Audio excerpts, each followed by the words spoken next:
नमस्कार, मैं हूं रजत अवस्थी और आप देख रहे हैं इम्पैक्ट भारत टीवी। सीएम योगी इस समय फुल फॉर्म में हैं और एक के बाद एक बड़े एक्शन लेते चले जा रहे हैं। वहीं सीएम योगी खुलकर अपनी बात भी रख रहे हैं और सही को सही कह रहे हैं, गलत को गलत भी बता रहे हैं। कुल मिलाकर के इस समय सीएम योगी का एक अनोखा रूप देखने को मिल रहा है। वहीं विधानसभा के शीतकालीन सत्र में सीएम योगी ने बहुत बड़ी बड़ी बातें बोली। उन्होंने कहा, संभल में 1947 से अब तक 209 हिंदुओं की हत्या हुई, किसी ने दो शब्द नहीं कहे हैं।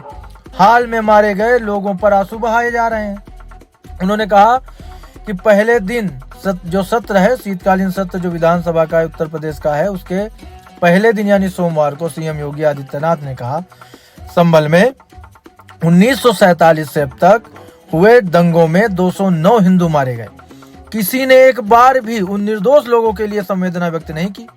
ये लोग हाल ही में हुए संभल दंगे पर आंसू बहा रहे हैं। ये लोग सौहार्द की बात करते हैं, शर्म आनी चाहिए। संभल में बजरंग बली का जो मंदिर आज निकल रहा है, 1978 से उसको इन लोगों ने खुलने नहीं दिया। 22 कुएं किसने बंद कर दिए थे? इन लोगों ने तनावपूर्ण माहौल बनाया, पत्थरबाजी की होगी, माहौल खराब किया होगा, उसमें से एक भी बचने वाला अब नहीं है। किसी निर्दोष पर कार्रवाई तो नहीं होगी, लेकिन पत्थरबाज और कट्टा चलाने वाले बचेंगे नहीं। भारत में रामकृष्ण बुद्ध की परंपरा रहेगी, बाबर और औरंगजेब की नहीं रहेगी। अब हम न बटेंगे और न कटेंगे। योगी ने अब तक प्रदेश में हुए एक एक दंगे और उनमें मारे गए लोगों को भी गिनवाया। उन्होंने कहा, बहराइच दंगे में मारे गए राम गोपाल मिश्रा का जिक्र किसने किया? किसी ने नहीं किया। योगी ने एनसीआरबी डेटा के आंकड़ों का हवाला देते हुए बताया, 2017 से लेकर अब तक प्रदेश में सांप्रदायिक दंगों में 97 से 99% तक की कमी आई है। 2017 से अब तक यूपी में दंगे नहीं हुए। 2012 से 2017 सपा कार्यकाल तक प्रदेश में 815 सांप्रदायिक दंगे और 192 लोगों की मौत हुई थी। 2007 से 2011 के बीच 616 सांप्रदायिक घटनाएं हुई, इसमें 121 लोगों की जान गई। संभल में माहौल खराब किया गया। 1947 से लगातार दंगे हुए। 1947 में 1 मौत और 1948 में 6 लोग मारे गए। 1958 से 1962 में दंगा, 1976 में 5 लोगों की मौत हुई है। 1978 में 184 हिंदुओं को सामूहिक रूप से जला दिया गया। लगातार कई महीनों तक कर्फ्यू लगा रहा। 1980 से 1982 में दंगा और एक की मौत हुई। 1986 में 4 लोग मारे गए। 1990 से 1992 में 5, 1996 में 2 की मौत हुई। लगातार ये सिलसिला चलता रहा।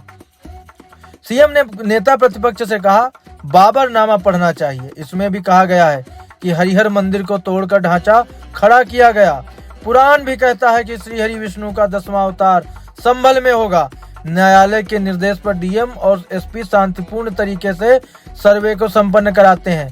19, 21 और 24 नवंबर को सर्वे कार्य चल रहा था। इस दौरान पहले 2 दिन शांति भंग नहीं हुई। 23 नवंबर को जुमे की नमाज के दौरान जिस प्रकार की तकरीरें दी गईं, उसके बाद माहौल खराब हुआ। उसके बाद की परिस्थितियां सबके सामने हैं।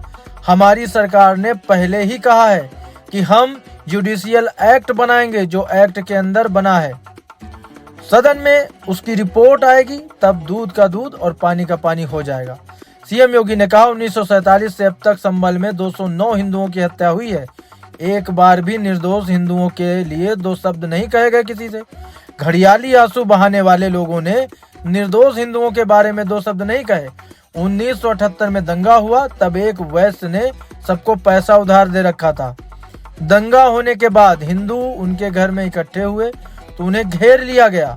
उनसे कहा गया कि इन हाथों से सूद का पैसा मांगोगे, इसलिए पहले हाथ, फिर पैर और फिर गला काट दिया गया।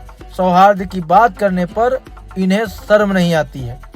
सीएम योगी ने आगे कहा कि कुंदरकी की जीत को वोट की लूट कहना सदस्य का अपमान है। वहां सपा के प्रत्याशी की जमानत जब्त हो गई। आज डिजिटल मीडिया का समय है। वहां का पठान और शेख कह रहा है कि हमारे पूर्वज हिंदू थे, आपके पूर्वज भी हिंदू थे। ये देसी विदेशी मुसलमानों की आपसी भिड़ंत है जो वर्चस्व की लड़ाई को लेकर चल रही है।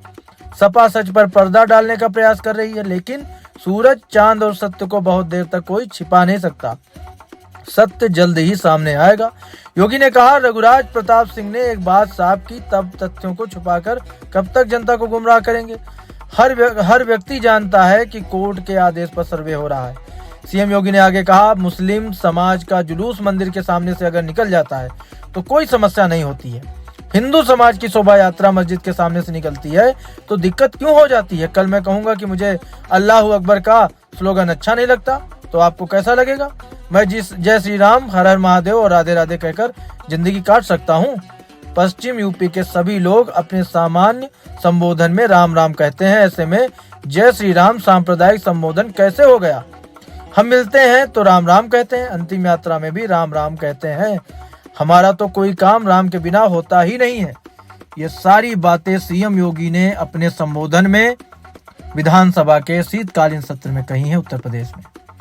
उन्होंने ये साफ कर दिया और उन्होंने बता दिया, एक संदेश दे दिया कि घटनाएं हो कैसे रही है योजनाबद्ध तरीके से।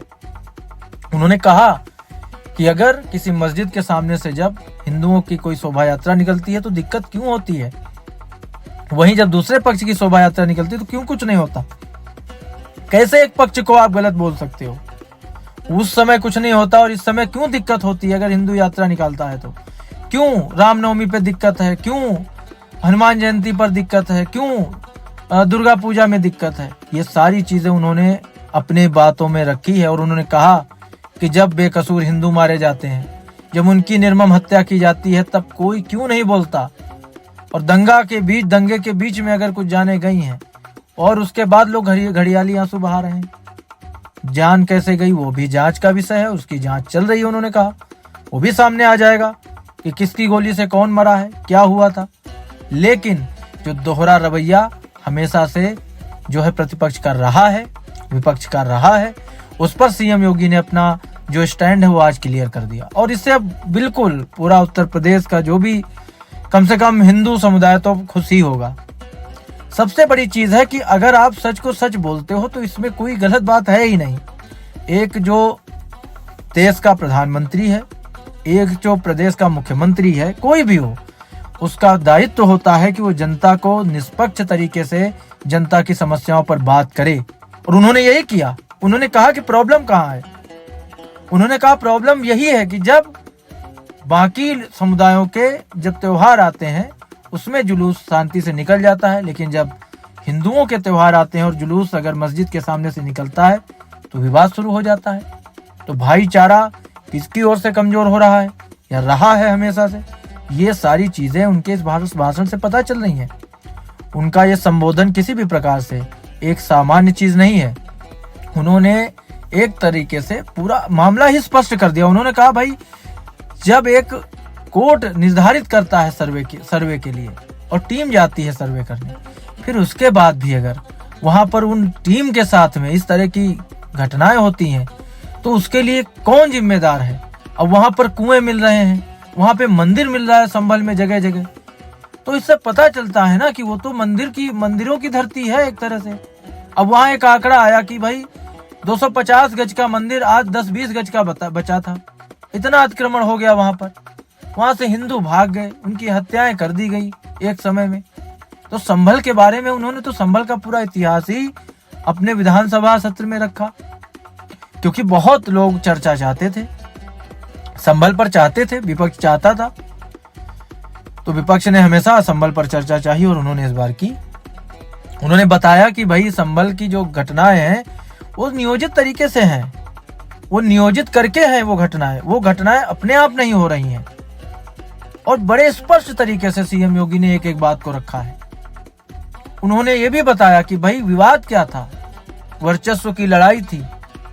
उसके बाद जब वो रिपोर्ट आगे सौंपी जाएगी कोर्ट में, उसके बाद कोर्ट का क्या आएगा जामा मस्जिद संभल का, वो आगे देखने वाली चीज है। लेकिन जो वहां पर दंगा हुआ, दूसरी चीज जैसा मैंने कल आपको बताया था मेरे एपिसोड में, कि अगर विपक्ष के लोग वहां जाते हैं लोगों से मिलने, ठीक है, किसी की जान गई आप उससे मिल सकते हो, लेकिन आपको उस पुलिस वाले से भी मिलना पड़ेगा जिसके पैर में गोली लगी है। आपको उन लोगों से भी मिलना पड़ेगा जिनके ऊपर हमला हुआ, लेकिन आप नहीं मिल रहे हो। तो आप बढ़ावा किस चीज को दे रहे हो। सरकार एक्शन ले रही है गलत लोगों के खिलाफ, जो इस तरह की कार्यवाही में लिप्त हैं, जिनके द्वारा दंगा सुनियोजित तरीके से हुआ, क्योंकि अगर पूरी गली में ट्रालियों पत्थर बिछे पड़े हैं तो वो मजाक नहीं है, वो पहले से सुनियोजित तरीके से हो रहा था।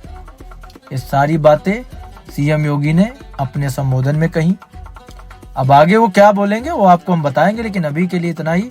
ये बड़ी खबर थी आज जो मैंने आपको बता दी है। अब हमारी मुलाकात आपसे होगी जल्द एक और बड़ी खबर के साथ। तब तक आप देखते रहिए इम्पैक्ट भारत टीवी।